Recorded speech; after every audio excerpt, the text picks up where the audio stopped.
If you don't know what to pursue, pursue yourself.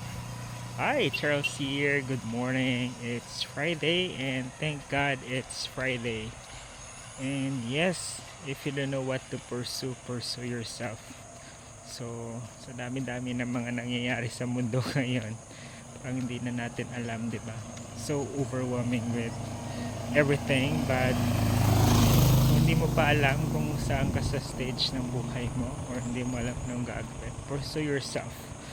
Do the things that make you happy. Acknowledge your progress. Ano na yung mga small things na na-achieve mo, and be happy with it.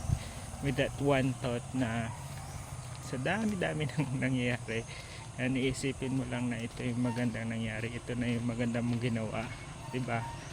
That's already an achievement.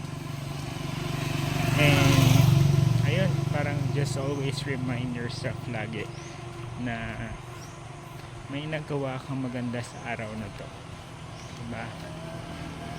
And also reminder lang din sa ating lahat na as we pursue ourselves, so syempre maging considerate din tayo, diba, sa paligid natin, sa mga tao, sa mga bagay-bagay, sa nature.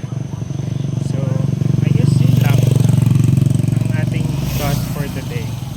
Kung ano man yung mga gusto mong gawin, sige, gawin mo lang. Ang mahalaga masaya ka, diba? And wala kang napakang tao or naaagrabyado or nadidisturbo.